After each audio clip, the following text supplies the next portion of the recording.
मेरा नाम है Rajat and you are watching India's number 1 Hindi gay story channel. Anish और गुलताज का ब्लड रिलेशन नहीं था, बल्कि परिवार की परंपराओं के अनुसार अनीश एक दूर के रिश्तेदार थे, जो रिश्ते में गुलताज के चाचा लगते थे। पहली बार अनीश जब छुट्टियों में गांव आए तो गुलताज के पेरेंट्स ने उनका स्वागत किया और गुलताज उन्हें छिप के देख रहा था, एक पर्दे के पीछे से। वो कहते हैं ना, पहली नज़र में ऐसा जादू कर दिया। कुछ वैसा ही गुलताज के साथ हुआ था। उम्र माना भले ही उसकी थोड़ी कम थी, पर जज्बात तो उसमें भी भर भर के थे, जैसे सभी में होते हैं। गुलताज के अम्मी अब्बू ने उन्हें गुलताज से मिलवाया। ये पहली दफ़ा गुलताज अनीस अंकल को अपनी आंखों के सामने इतना करीब से देख रहा था। उस समय गुलताज लगभग 15 वर्ष का रहा होगा। अनीश ने जब पहली बार गुलताज को देखा तो उन्होंने उसे प्यार से गले लगाया और उसके सिर पर हाथ फेरते हुए कहा, बहुत प्यारा बच्चा है। गुलताज तो मानो 7वें आसमान पर चढ़ गया, क्योंकि पहली बार किसी ने एक बार में ही उसकी तारीफ कर दी थी, वरना हमेशा उसकी शैतानियों की एक लंबी लिस्ट थी जो लोग अक्सर गिनवा के उसके अम्मी अब्बू को जाते थे। इसीलिए गुलताज आज बहुत ज़्यादा खुश था। ये पहली मुलाकात गुलताज के लिए बेहद खास थी। वो अनीश अंकल की तरफ अट्रैक्ट हुआ जा रहा था। अनीश अंकल के हाव भाव सब ने उसके दिल पे एक छाप छोड़ दी थी, और कहते हैं ना, बाली उम्र का प्यार गहरी छाप छोड़ देता है।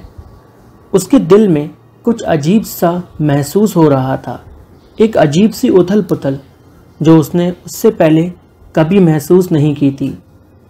गुलताज को समझ नहीं आ रहा था कि यह है क्या और कैसे इसको संभाले वो, पर उसे अनीस अंकल के साथ रहना बहुत अच्छा लगता था। अनीश अंकल गुलताज को एक छोटे बच्चे की तरह ही ट्रीट करते थे।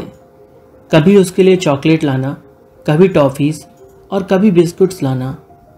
अनीश अंकल ने एक बार गुलताज को एक लड़के के साथ लॉलीपॉप चूसते हुए देख लिया था। उसके बाद अनीश अंकल ने गुलताज को अपने पास बुलाया और उससे कहा, बेटा, ज़्यादा मीठा खाना अच्छी बात नहीं, दांत खराब हो जाएंगे तुम्हारे। उस दिन के बाद से गुलताज ने फिर कभी लॉलीपॉप नहीं खरीदा और वो बेहद कम मीठा खाने लगा। गुलताज जब जवान होने लगा तो उसे धीरे धीरे समझ में आने लगा कि उसका आकर्षण आदमियों और लड़कों की तरफ ज़्यादा है। उसने लड़कियों में दिलचस्पी लेने की कोशिश की, पर कोई नतीजा नहीं निकला। उसे लड़कियों में जरा भी दिलचस्पी नहीं थी, और उसका पहला क्रश तो उसके दूर के चाचा जान अनीश अंकल ही हैं। तो उसने अपने चाचा अनीश के प्रति अपनी भावनाओं को समझना शुरू किया। उसे समझ में आने लगा कि उसका चाचा को देखना, उनको सपनों में देखना और उनके ख्यालों में खुश होना सिर्फ एक क्रश नहीं हो सकता, ये उससे कहीं ज़्यादा है। अनीश अंकल उसके लिए कोई गैर आदमी नहीं, बल्कि उसके लिए वो सब कुछ बन चुके थे। वो उनके साथ रहना चाहता था, उनसे अपने दिल की बातें कहना चाहता था और अपने दिल की धड़कन उनको सुनाना चाहता था। वो चाहता था कि अनीश अंकल की छाती पे वो अपना सर रखे और उनके दिल की धड़कन को भी महसूस कर सके, सुन सके, उनके कस के गले लग सके, उनके माथे को चूमे, उनकी पलकों को, उनके गले को और उनके गालों को भी, उनका पूरा बदन चूम ले। ऐसे ख्याल उसके मन में हमेशा रहते थे, क्योंकि उसे अनीश अंकल से प्यार हो चुका था। तो वो हर रोज़ अपने ख्यालों में अनीश अंकल के साथ अपने बिस्तर पर ही होता था। एक रोज़ गर्मी की छुट्टियों में जब अनीश अंकल फिर से गांव वापस आए, उस समय गुलताज 17 साल का हो चुका था। गुलताज जब गांव में घूम के वापस आया तो उसने सामने अनीश अंकल को देखा। उसे यकीन नहीं हो रहा था कि वो सच में उसके सामने खड़े हैं। वो अपनी आंखें मल मल के देख रहा था कि कहीं यह उसका कोई ख्वाब तो नहीं। अनीश की नज़र गुलताज पे पड़ी। और कैसे हो बेटा? अनीश अंकल ने पूछा। मैं अच्छा हूँ, आप सुनाओ कैसे हो? गुलताज ने उत्तर दिया। मैं भी बढ़िया हूँ। और तुम तो जवान हो रहे हो, मूछें निकल आईं, थोड़ी थोड़ी तुम्हारी अब तो दिखाई भी दे रही हैं। जरा इधर तो आओ, अनीश ने बुलाया। गुलताज अनीश अंकल के पास गया और बोला, कहिए। अनीश अंकल ने गुलताज के सर पे प्यार से हाथ फेरा और फिर बोले, देखो मैं क्या लाया तुम्हारे लिए। उन्होंने गुलताज को लॉलीपॉप दिखाया और बोले, ले लो। गुलताज बोला, नहीं, अब मैं बच्चा नहीं हूँ तो नहीं लेना। पर अनीश अंकल ने उसे फोर्स किया। वो बार बार कह रहे थे, ले लो इसे, तो गुलताज ने लॉलीपॉप चूसना चालू कर दिया। लगभग वो 2 साल के बाद लॉलीपॉप चूस रहा था। उसे अच्छा लग रहा था कि उसने अनीश अंकल की बात मानी और देखो आज अनीश अंकल ने ही उसको लॉलीपॉप ला के दिया। उसके बाद अनीश अंकल ने कपड़े निकालने शुरू किए। उन्होंने बारी बारी करके सारे कपड़े निकाले और बैग खाली हो गया। फिर उन्होंने उसमें से गिफ्ट निकाला जो वो गुलताज के लिए लाए थे। उन्होंने गुलताज को एक उड़ने वाला हेलीकॉप्टर ला के दिया और फिर वापस बैग में सारे कपड़े रखने लगे। इस पर गुलताज की अम्मी बोली, भाईजान तुम रहने दो, मैं लगा दूंगी। तुम्हारे कपड़े बैग में मैं रख दूंगी वापस। तुम थक गए होगे इतना सफ़र करके, चलो आराम कर लो। वो अनीश को गुलताज के कमरे में ले गई और बोली, आप यहीं आराम करो और जब तक आप यहाँ हो यह आपका भी कमरा है। अनीश अंकल बेहद थके हुए थे और फिर उन्होंने नहाने का सोचा। अब बैग और कपड़े तो बाहर थे तो उन्होंने सोचा, क्यों ना ऐसे ही नहा लूं, वैसे भी यहाँ कोई और है तो नहीं, फिर यही कपड़े दोबारा से पहन लूँगा। वो नहाने गए। उन्होंने अपने बदन पर अच्छे से साबुन मला, फिर बढ़िया तरीके से नहा लिए और नहा के वो बाहर कमरे में आए टॉवल लेने। वहाँ पे गुलताज बैठा हुआ था। अनीश ने जैसे ही गुलताज को देखा फट से टॉवल लिया और बाथरूम में भड़बड़ा के घुस गए। अनीश अंकल बाथरूम में गहरी सांस ले रहे थे क्योंकि इससे पहले उनके साथ ऐसा घटना कभी भी नहीं हुआ था। इधर गुलताज को समझ में नहीं आ रहा था कि उसने जो देखा वो उसकी आंखों का धोखा था या हकीकत, और इस पर वो अब कैसे रिएक्ट करे। इसलिए उसने एक गहरी सांस ली और छोड़ दी। उसके बाद वो बाहर चला गया।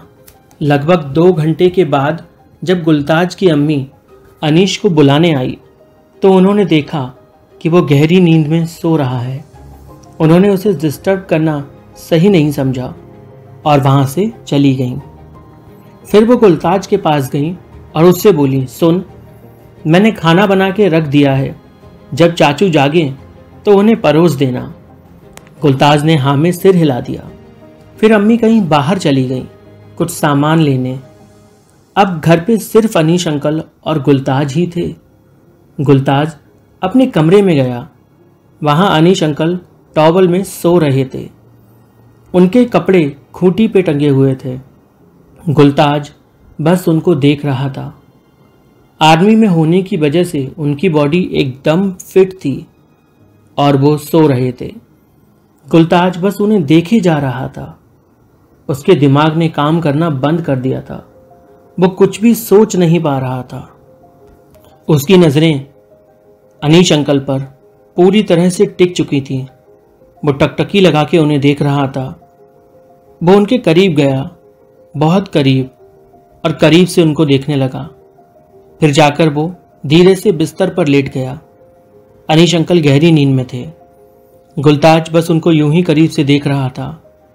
फिर वो उनके पास गया, आगे बढ़ा, और ना जाने क्यों उसका मन कर रहा था कि वो अनीश अंकल को किस कर ले।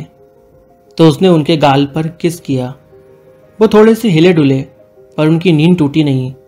गुलताज को लगा मानो वो जग ही जाएंगे और अभी उसकी जान जाएगी। वो खामोशी से बिस्तर पे आंखें बंद करके लेट गया। गुलताज, कहाँ है तू? अम्मी आवाज देते हुए घर के अंदर आई। बड़ा ही लापरवाह लड़का है ये, इसने कड़ी भी नहीं लगाई, बस दरवाजा फेड़ कर रखा है। वो गुलताज को ढूंढते हुए उसके कमरे में आई। गुलताज अनीश अंकल की बाहों में सोया हुआ था। उन्हें अपनी आंखों पे यकीन नहीं हुआ पहले तो, फिर वो बोली माशा अल्लाह और चली गईं। वो खुश हो रही थी ये सोचकर कि चाचा भतीजे की आपस में कितनी बनने लगी है। जब थोड़ी देर में अनीश अंकल की नींद टूटी तो उन्होंने देखा कि उनके हाथ पर कोई लेटा हुआ है। गुलताज ही उनके हाथ पर लेटा हुआ था। अंकल का दूसरा हाथ गुलताज के ऊपर था और एक पैर भी गुलताज के ऊपर था। गुलताज उनकी बाहों में था। ये देखकर वो थोड़े से हैरान थे और उन्हें समझ भी नहीं आया कि गुलताज कब कहाँ कैसे उनके इतने करीब आ गया। वो पहली बार गुलताज को इतने करीब से और इस तरह से देख रहे थे। उन्होंने गर्दन उचका के देखा, कोई है तो नहीं। फिर उन्होंने गुलताज को अपनी तरफ घुमाया। गुलताज हाथ पैर चला रहा था मानो उसकी नींद टूटने वाली हो। तो वो एक पल को रुक गए। जब गुलताज दोबारा से स्थिर हो गया और दोबारा से गहरी नींद में चला गया तो वो धीरे से गुलताज के चेहरे के करीब आए, थोड़ा और करीब। उन्होंने गुलताज के होठों को अपनी एक उंगली से हल्के हल्के छुआ और उसके होठों को सहराया। उन्होंने अपने होठ गुलताज के होठों से छुलाए ही थे कि वो खड़ा हो गया। अनीश अंकल ने तुरंत आंखें बंद कर लीं और ऐसे एक्टिंग करने लगे मानो कि वो बहुत गहरी नींद में सो रहे हों। कहानी में आगे क्या हुआ जानने के लिए वीडियो को लाइक करिए, कमेंट करिए, चैनल को सब्सक्राइब करिए।